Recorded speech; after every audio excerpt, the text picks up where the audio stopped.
নমস্কার বন্ধুরা, বিনা রান্নাঘরে আপনাদের সবাইকে স্বাগত। আজ আমার রেসিপি এই যে ট্যাংরা মাছ দিয়ে ফুলকপি, আলু আর বড়ির ঝোল। বন্ধুরা আসুন তবে দেখে নেওয়া যাক রেসিপিটা। এই দেখুন ট্যাংরা মাছটা ভালো করে কুটে ধুয়ে নিয়েছি, ফুলকপি, আলু আর এখানে টমেটো, কাঁচা লঙ্কা আর বড়ি নিয়ে নিয়েছি। এবার চলে যাব গ্যাসের ওভেনে। গ্যাসের ওভেন ধরিয়ে দেখুন প্রথমে ফুলকপিগুলো আমি ভালো করে সিদ্ধ করে নেবো 80%। বন্ধুরা এই ফুলকপি সিদ্ধ করলে কিন্তু আমাদের পেটে যে গ্যাসটা হয় সেটার আর ভয় থাকে না, আর এতে কিন্তু খুবই তেল কম লাগে। আপনারা প্লিজ একটু আপনারাও যদি সিদ্ধ করে খান তাহলে দেখবেন অনেকটা তেল কম লাগবে। দেখুন বন্ধুরা সিদ্ধটা হয়ে গেছে, এখানে আমি 80% সিদ্ধ করে নিয়েছি। এবার দেখুন আমি জলটা ঝরিয়ে নেব। এবার প্রথমে দেখুন তেলটা দিয়ে দিয়েছি। এবার কড়াইটা তেল গরম হয়ে গেছে, প্রথমে আমি বড়িগুলো ভেজে নেব। এই বড়ি ভাজার সময় কিন্তু অত্যাধিক জোরে আঁচ দিলে কিন্তু বড়িগুলো পুড়ে যাবে, সেই জন্য এখানে লো টু মিডিয়াম আঁচে এই বড়িগুলো ভাজতে হবে একদম লাল লাল করে। আর যদি জোরে আঁচ হয় তাহলে কিন্তু বড়ি এক কোনা দু কোনা পুড়ে যাবে, তাহলে তিতল হয়ে যাবে। বন্ধুরা দেখুন আমার বড়িগুলো ভাজা হয়ে গেছে। এবার এই তেলের মধ্যে আমি ট্যাংরা মাছগুলো ভেজে নেব। বন্ধুরা এই ট্যাংরা মাছ ভাজার জন্য কিন্তু আপনাদের অত্যাধিক সাবধান হতে হয়, কেননা অত্যাধিক গায়ে চোখে মুখে ফুটে আসে। তার জন্য আমি এখানে একটু সর্ষের তেল মাখিয়ে নিয়েছি, সেটা আপনাদের দেখানো হয়নি। আমি বলে দিচ্ছি বন্ধুরা, আপনাদের যখন এই ট্যাংরা মাছ খুব ফোটে তখন আপনারা একটু জল ঝরিয়ে লবণ হলুদ মাখার সময় একটু সর্ষের তেল মাখিয়ে নেবেন, তাহলে একটু কম ফুটবে। এবার পরবর্তী যে ট্যাংরা মাছ ছিল সেই ট্যাংরা মাছ তেলের ওপরে দিয়ে দিলাম।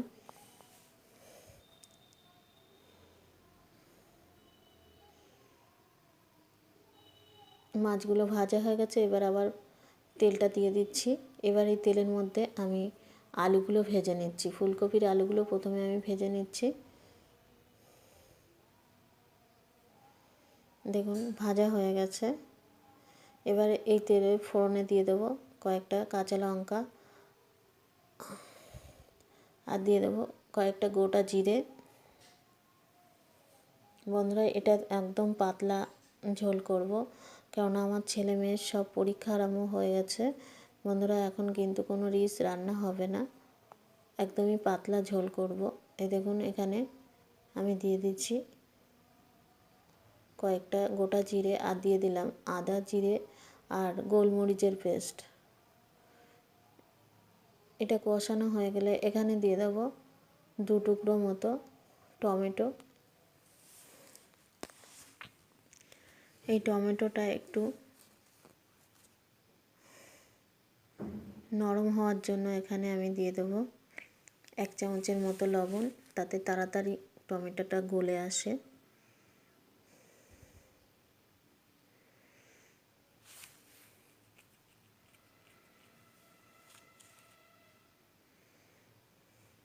দেখুন বন্ধুরা এখানে আমার মশলাটা একদমই কষা হয়ে গেছে। এবার যে ফুলকপি সিদ্ধ করা ছিল সেই ফুলকপি সিদ্ধ করাটা দিয়ে দিচ্ছি। এখানে কিন্তু আমি ফুলকপির জন্য আর কোনো তেল ব্যবহার করব না, এই তেলে কিন্তু ফুলকপিটা কষা হয়ে যাবে। বন্ধুরা যেহেতু দেখুন সেদ্ধ করা, তাই জন্য এখানে ফুলকপি কিন্তু খুব তেল টানে না, আর খেতেও কিন্তু খুব খারাপ লাগে না। আপনারা ভিডিওটা ভালো লাগলে প্লিজ একবার বাড়িতে রান্না করে খাবেন, গ্যাসের ভয়টাও থাকে না।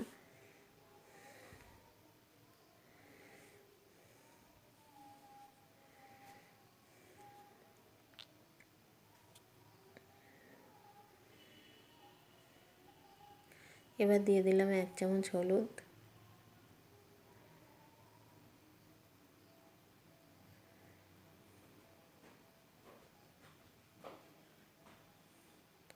এবার দেখুন ভালো করে কষিয়ে নিচ্ছে।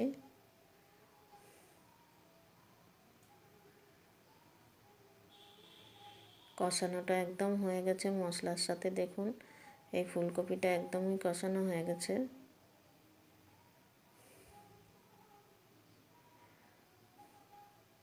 এবার আমি এখানে গরম জল অ্যাড করে দেবো। এবার দিয়ে দিচ্ছি ভাজা আলু, যেগুলো ভেজে রেখেছিলাম সেই আলুগুলো এর মধ্যে দিয়ে দিলাম। এবার দিয়ে দেবো গরম জল।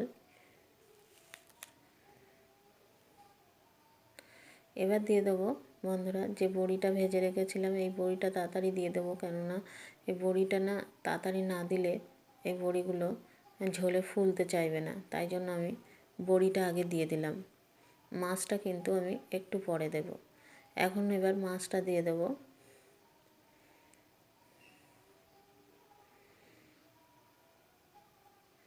বন্ধুরা মাছটা দিয়ে আর একটু ফুটিয়ে নিতে হবে।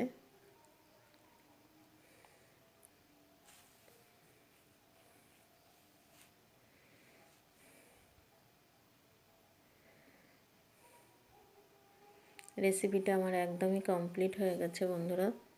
এই দেখুন, এবার আমি একটা প্লেটের মধ্যে নামিয়ে দেখাচ্ছি কত সুন্দর হয়েছে রেসিপিটা। একদম